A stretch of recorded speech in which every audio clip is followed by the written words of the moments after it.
네, 안녕하세요. 자산관리 구조대 내 돈을 지켜라 MC 개그맨 이성훈입니다. 피땀 눈물 흘려서 열심히 번 내 돈 어떻게 관리해야 좋을지 자 우리의 자산을 열심히 관리해 주실 하나은행 자산관리 구조대 분들을 모셨습니다. 어서 오세요. 안녕하세요. 지난 방송 보셨나요? 반응이 굉장히 뜨겁습니다. 라고 대본에 써 있지만 네. 오늘 좀 궁금한 게 있어요.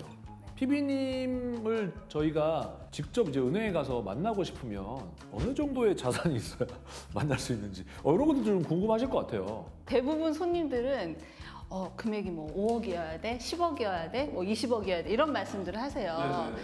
근데 금액이 중요한 건 아니고요. 제가 그만큼 불려드리면 되니까. 얼마큼 불려주실 건데요? 10배? 10배? 네. 아, 그럼 본인은 지금 본인 자산을 10배까지 불리셨습니까? 아니요. 하지만 고객님들의 자산을 불려주실 수 있다? 네.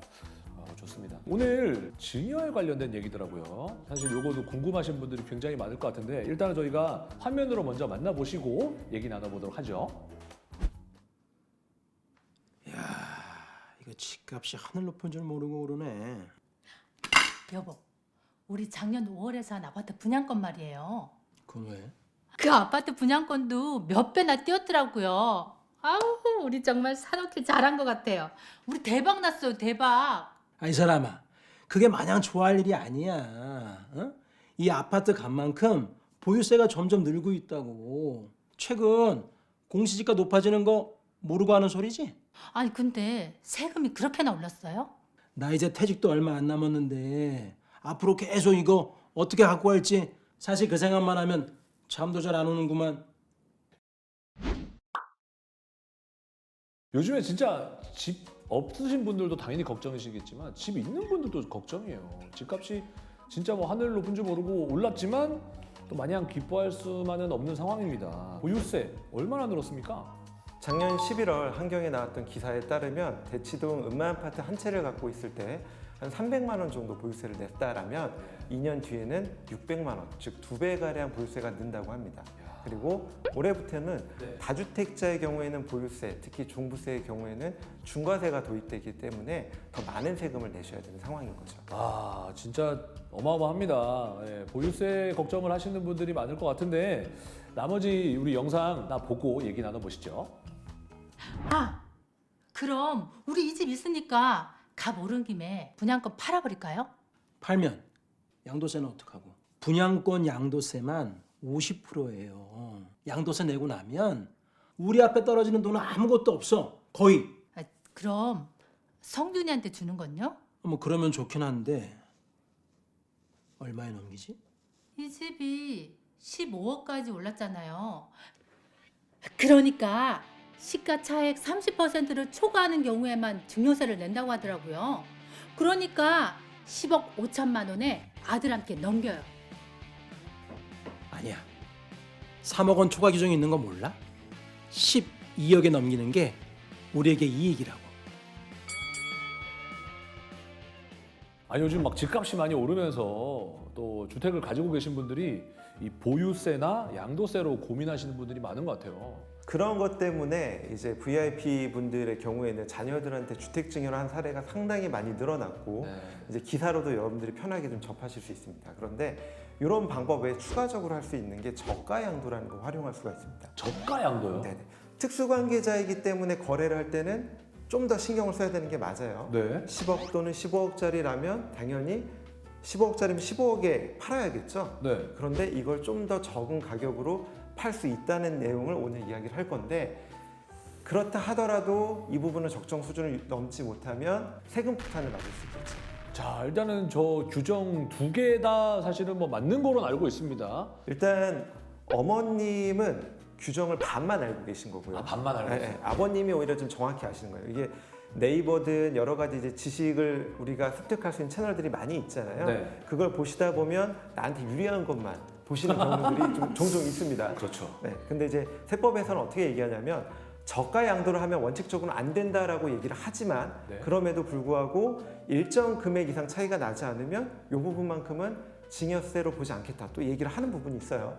그게 뭐냐면 시가와의 갭이 차이가 30%를 넘지 않거나 또는 3억을 초과하지 않으면 요 갭만큼은 증여로 보지 않겠다라고 얘기를 하는 거거든요. 그러니까 이제 어머님이 30%만 생각을 해서 그렇죠. 15억에 30%니까 이제 4억 5천을 깎을 수 있겠다 생각했는데 그렇죠. 최대 3억까지라는 말씀이신 그렇죠. 거죠. 네네. 그러면은 일단은 뭐 3억에 대한 증여세 이거는 또 있지 않을까요? 3억에 대한 증여세가. 원래는 15억짜리 12억에 산다라면 사실 내가 3억 증여를 받고 네. 그 돈을 얹어서 산 거랑 똑같으니까 3억에 대한 증여세를 내는 게 맞습니다. 저처럼 산수 못하는 사람들은 아주 복잡합니다. 이렇게 생각하시면 됩니다. 자, 10억이 넘지 않는 주택을 부모 자식 간 거래한다. 네. 그러면 그 시가보다 시가의 30% 곱한 금액을 넘지 않으면 증여가 안 되고요. 네. 지금처럼 10억이 넘는 고가 아파트라고 하면 얘는 3억을 초과하지 않으면 증여가 되지 않습니다. 아니 이게 너무 좋은데요? 그럼 다 이거 해야 되잖아요. 증여라는 측면에서 볼 때는 상당히 절세가 가능한 부분이지만 양도라는 부분도 같이 봐야 되거든요. 왜냐하면 부모 자식 간의 거래이기 때문에 한 사람은 집을 파는 거예요. 그렇죠. 그러면 양도세를 생각 안 할 수가 없거든요. 설마 그러면은 이거 지금 12억에 대한 양도세 내는 게 아니고 15억에 대한 양도세를 혹시 내야 되나요? 그렇죠. 특수관계자 간의 거래이기 때문에 이 12억이 아닌 15억으로 갑니다. 이때도 일정 규정이 들어가게 돼 있는데요. 그래요? 귀를 쫑긋하고 한번 들어보겠습니다. 아까와 조금 비슷한데 비율이 좀 다릅니다. 이제 양도 거래에 있어서는 3억 또는 시가의 5%를 초과하면 기존의 거래, 우리가 실제 돈을 받은 거래를 무시하고 시가대로 가게 돼 있거든요. 네. 15억의 5%면 7,500이거든요. 네. 그러면 14억 2,500 이하로 팔면 얘는 그 가격이 무시되고 15억에 팔았다라고 해서 15억과 내가 취득한 자금과의 양도 차익에 대해서 세금을 내게 돼 있습니다. 그런데 지금처럼 1세대 1주택자 또는 일시적 2주택자의 경우에는 비과세 규정을 충분히 활용할 수 있거든요. 9억까지 비과세가 되고요. 9억 초과분에 대한 고가주택 양도 차익을 구하지만 10년 거주 및 보유를 했다라면 그 부분에 대해서도 최대 80%까지 공제를 받을 수 있습니다. 장특공제. 그렇죠. MC라고? 그럼요. 네네. 공부 많이 해왔습니다. 그래서 이러한 케이스에 해당되는 분들의 경우에는 세금을 거의 안 내면서 자녀한테 좀 더 저렴하게 좋은 아파트를 물려줄 수 있는 거죠. 그러면은 이제 1가구 2주택자나 3주택자는 어떻게 됩니까?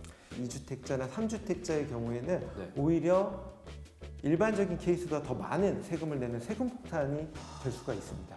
그러니까요. 지금 그래서 세무상담을 꼭 받으셔야 된다. 네. 네네.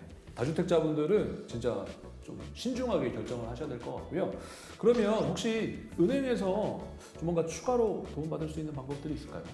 네, 일단 부모님의 부동산을 양도받거나 증여를 받으려면 내가 돈이 있어야 되거든요. 세금을 낼 돈이 있어야 되는데 그 일정한 현금을 만들기 위해서 그럼 대출이 가능한지를 은행에 먼저 확인을 해보시는 게 중요하고요. 네. 그리고 뭐 자녀가 미성년자일 때부터 10년 주기로 증여를 해왔다면 최대 2천만 원씩. 네. 그러면 성년은 5천만 원이니까 네. 미성년자 때 2천만 원씩 증여하시고 성년에도 5천만 원씩 계속 증여를 하셨다면 네. 최소한 뭐 1억 정도는 현금을 만드는 거는 이렇게 문제 없지 않을까 싶습니다. 정확하게 9천만 원이네요. 10살까지 2천, 20살 때까지 2천, 그 다음에 30살에 5천 해가지고 그죠? 아니, 세무사님 조금 더 보태서 설명해 주실 게 있을까요? 특수관계자 간의 거래라는 게 중요한 거거든요. 부모 자식 간에 집 사고 팔지 않잖아요. 그렇죠. 그렇죠. 부모 자식 간에 돈 빌려줄 때 이제 안 원칙적으로- 받죠. 그렇죠. 안 받죠. 그렇기 때문에 이 부분에 대한 증빙이나 사전 준비를 좀 더 명확하게 하셔야 추후에 문제가 되지 않는다라는 거 꼭 기억하시면 도움이 되실 것 같습니다. 자녀에게 증여할 때 이렇게 세금 때문에 고민하시는 분들에게 오늘 유용한 정보들을 드렸다고 생각을 합니다. 앞으로도 우리 자산관리 전문가분들께서 여러분들의 자산을 구조해 드릴 겁니다. 계속해서 기대해 주시고 저희는 또 다음 시간에 다시 찾아오도록 하겠습니다. 여러분 안녕히 계세요.